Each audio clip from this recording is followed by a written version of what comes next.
Welcome back to my channel. Today I am doing a very belated February wrap-up. This is part 2 of my February wrap-up. If you want to see the first half, I will link that above.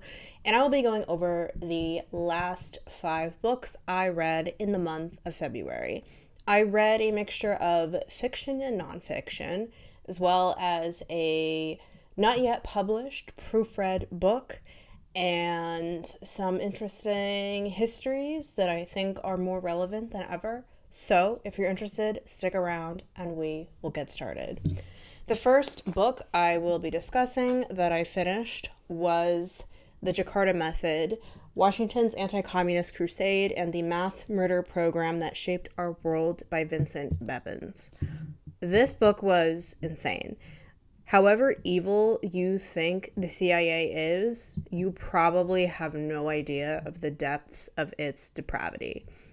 This is kind of like the flip side of the Cold War that we are never taught. I think that for a reason there is a lot of focus in America on the crimes of the Soviet countries, communist countries, but there really is very little that is discussed when focusing on the capitalist, imperialist, anti-communist countries and how anti-communism was this worldwide method, particularly in what we would think of as the global south. So this book, Jakarta, specifically focuses on the 1965 coup in Jakarta, Indonesia, that was sort of like a false flag, a killing of a couple generals, and it was blamed on the Communist Party, which had considerable influence. They were called the PKI, and under Sukarno, he enjoyed having communists and sort of nationalists and more religious Muslims into this like broad united front. The CIA hated Sukarno because he was ultimately a nationalist and he was not so willing to do the US bidding, and they did not like the fact that he had this huge party of communists backing him who were able to be voted into power, probably the largest communist group outside of this, like the Soviet Union and China. And so there was a bloody coup that was blamed on the communists, and then there was a big backlash. Ultimately, about 1 million, up to maybe 3 million people were slaughtered, and 1 million more were placed into anti-communist re-education camps. And Sukarno was removed. And this is actually still a very censored part of history. It's still not actually talked about in Indonesia, and there's still CIA documents that have yet to be declassified. But this method of extermination then became a model that was exported worldwide. Particularly, it was exported into Latin America.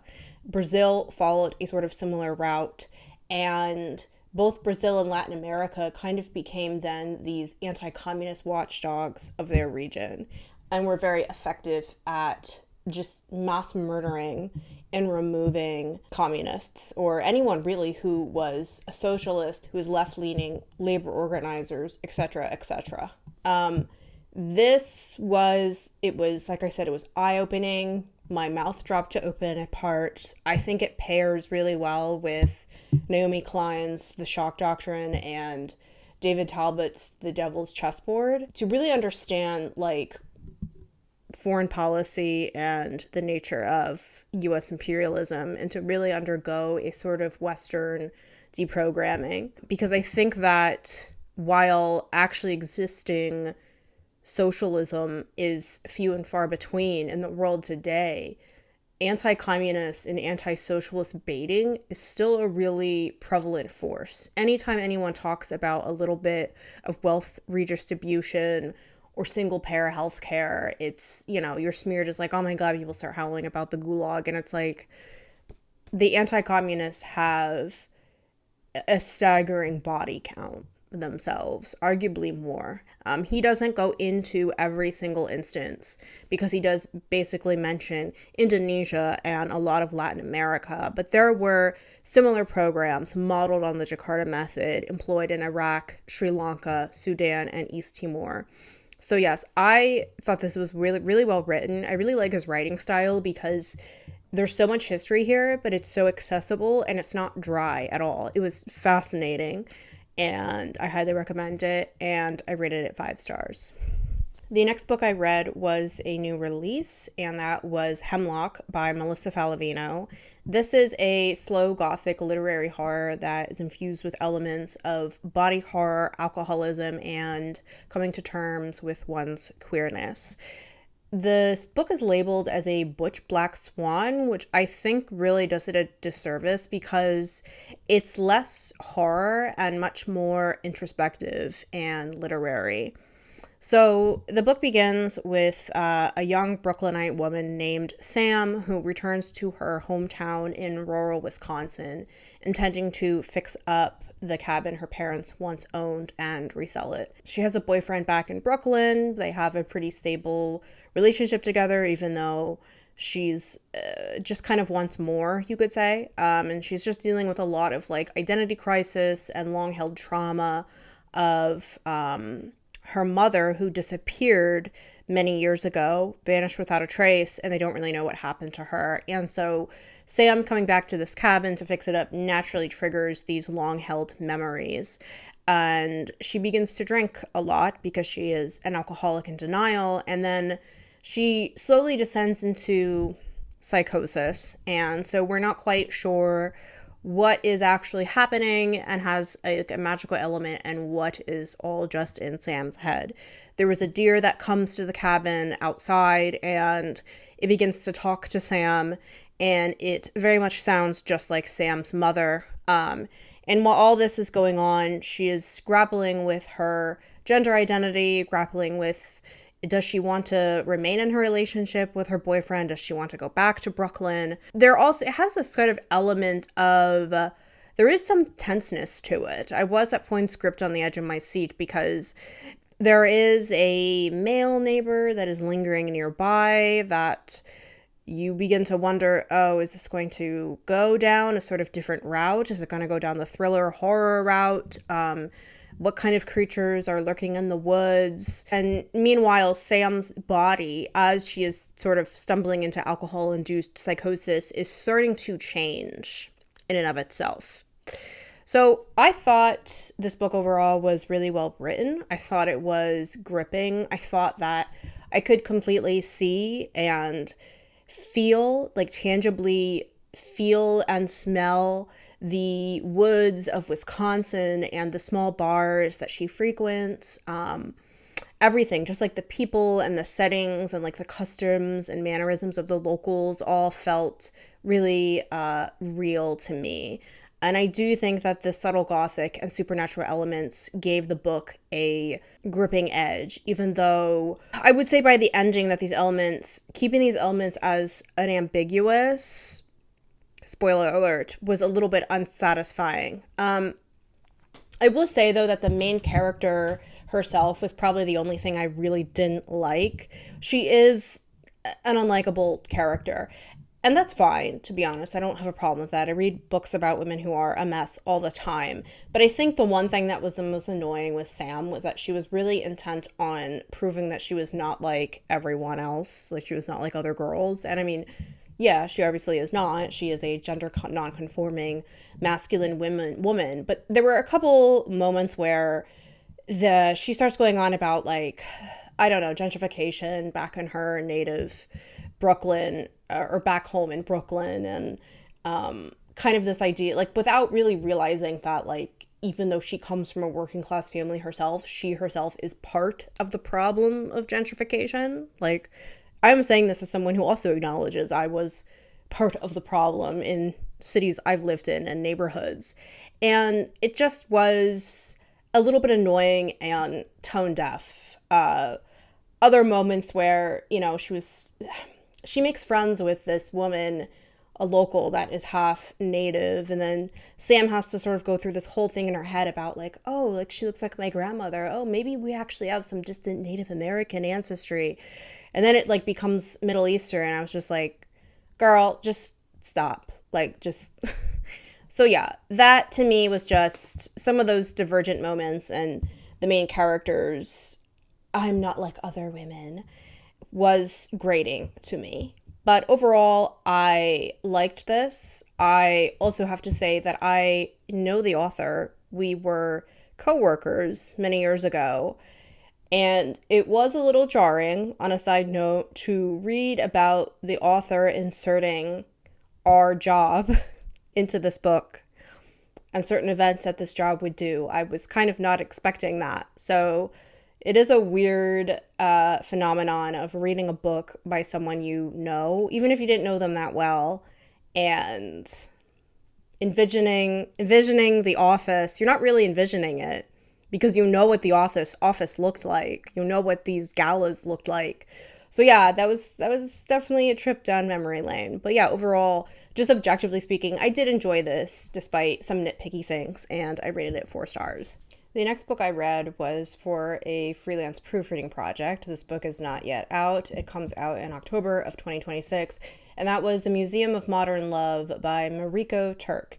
This is a YA rom-com, which if you're familiar with my channel, you know I do not read rom-coms and I don't read YA. And I actually surprisingly liked this despite the fact. I actually do think that this book had enough meat on its bones to not fall into the sappy Hallmark trope that I think most romances tend to do.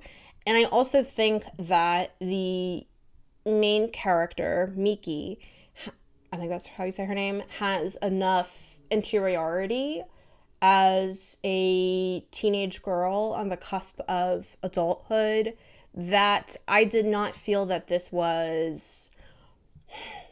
It was YA, but it didn't really feel like YA where I was... thought the writing was poor as a result, right? Like the writing was not overly simplistic. And I have read books that had young narrators.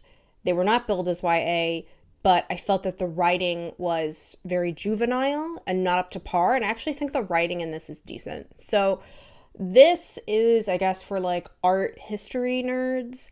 This follows a young woman named Miki, and she is interning with her best friend Auden at an art museum in New York and the Museum of Modern Art, and no, sorry, is it? Oh my god, it's the Met. Sorry, one of those museums.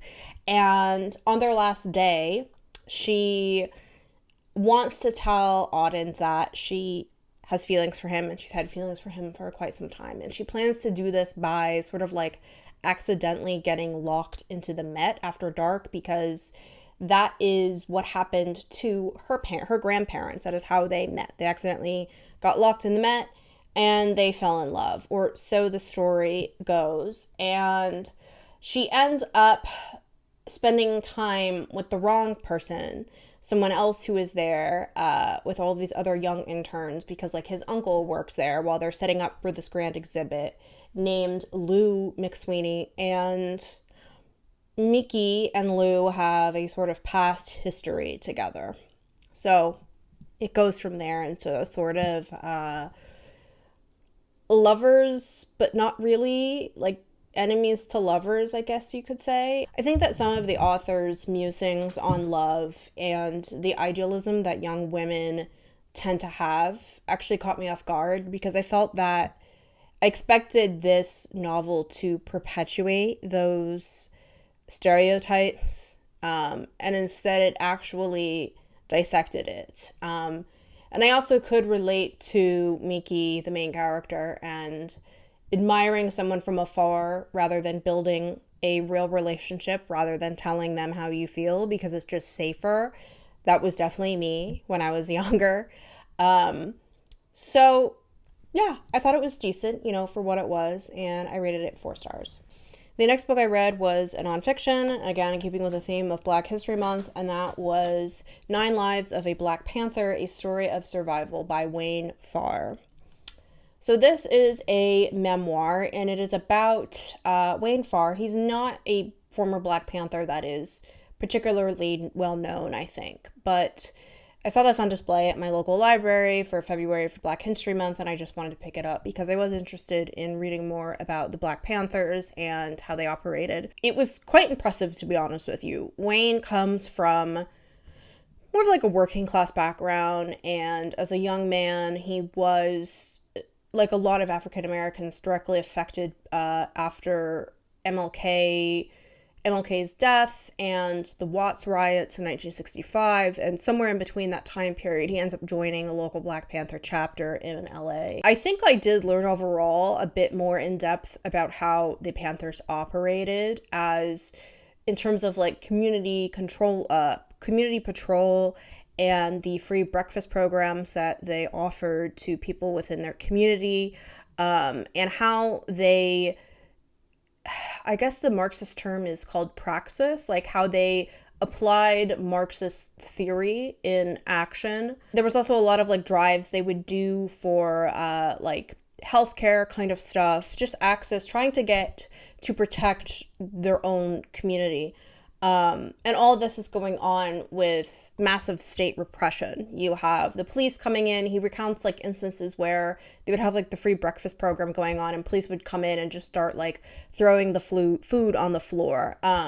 The constant surveillance and harassment, as well as, you know, the FBI, COINTELPRO. The reader, meanwhile, is exposed to a lot of like these well-known historical events in the 20th century in the US, like the Soledad brothers. So I think if you want like more of a detailed overview of this time and of the Panthers overall, you probably will have to look elsewhere. I just think, though, that the way this was written, it's almost like it's very conversational, like he's talking directly to the reader, or like talking almost into like a tape recorder. And I felt like there were like a couple like glaring errors with years and months that needed a proofreader. There's also a lot of people's names, so much so, and that kind of bogs the book down. But yeah, overall, I thought this was fascinating, even if I had kind of like some issues with just the way it was styled and written. And I did actually end up writing a couple quotes that stuck with me. One was, "The police and government are organized forces, so that means you need to be organized too. It's impossible for an individual to effectively challenge an organization, especially a strong one." And the other good quote I liked was, "We know terrorism very well. They've been terrorizing our people in America for hundreds of years, and now Hoover wants to label us the terrorists. We were just trying to fight back. Fire with fire." And so I rated this book 3.5 stars, and it did pique my interest in learning more about the Panthers. I do want to read a book called Black Against Empire, which is like a much more definitive overview of the Panthers, and particularly situates them in their time and place within America in the mid-20th century. And then the last book, which is number 11 I read for February, was Audition by Katie Kitamura. I think this was shortlisted for the Booker Prize last year. It's not rated very well on Goodreads. I think it only has like a 3.3 rating. So this is about a 40-something actress, I don't think she's ever named, in Manhattan, and she is having lunch with this much younger man named Xavier in this upscale restaurant. And Xavier is young enough to be her son, and that is actually what he believes. She and her husband, they're married, but they never had children, and Xavier is convinced that he is her long-lost son. And so they meet over lunch at this restaurant, and the narrator tells him, "This is impossible. I was pregnant, but I had an abortion, and then later on I had a miscarriage." And he's like, no, I read in an interview that you had a child and you gave it away." And she says, "No, that interview that you're talking about, the interviewer took my words out of context. I never had a child that I gave up for adoption." So while this is going on, meanwhile, her husband comes into the restaurant, and she's not sure if he actually sees her or not, but he immediately leaves. And so she becomes paranoid that her husband now will think that she is having an affair with Xavier. And then all of a sudden in this book, we start to go halfway into a completely different sort of parallel universe where now Xavier actually is her son. And he has come back home to the apartment she and her husband live in to move back in. And he moves back in and comes with his girlfriend. And they slowly begin to take over the apartment in terms of like the living space and also just in general, this couple's lives. And the husband, her husband, Tom, I think, becomes completely docile and is totally fine with this. He is almost assumes this like servant role in the way he is waiting hand and foot on his son and his son's girlfriend. And the main character becomes more and more irate. And meanwhile, they're both being manipulated, but like she is specifically being gaslit about it. So I won't really give away like what happens in this and like what is actually real and not real, because I don't think it's really explicitly ever mentioned. It is very Lynchian. And I know I have said that before about books. I do plan at some point on making a video about books that have a David Lynch kind of vibe because of this plot twist of these parallel universes that are interlinked. And time is almost like a Mobius strip in a way. This book sort of shows how drastically things could go just by like simple decisions, or how it does that thing that Mulholland Drive, the film, does, where in like one half of the film you have people that are in one kind of role and then they inhabit completely different characters and roles in the second half. And so you're not sure what is like actually dreamlike and what is real. I think this book touches on a lot of like how all of us, regardless of whether we are actors, we're all playing roles in our own personal lives with each other. And this book also does touch too on being a woman and aging in the public eye and how women's lives are still defined in their relationship to children, whether or not you choose to have children. I do think that there is a good line I really liked, what she said about deciding not to have children. I did want to call it out. People always talked about having children as an event, as a thing that took place. They forgot that not having children was also something that took place. That is to say, it wasn't a question of absence, a question of lack. It had its own presence in the world. It was its own event. So I liked this overall. Even if I was a little confused, I thought the writing was solid. I thought it had very astute observations. I read it quite quickly because I wanted to know what would happen, and I rated it 4 stars. And yeah, that's it. Those are all of the rest of the 5 books I read in the month of February. I will try to do March's wrap up a little bit sooner. Let me know if you've read any of these books and what your thoughts are. And please subscribe if you haven't already. Give it a thumbs up. And I will see you in the next one. Bye-bye.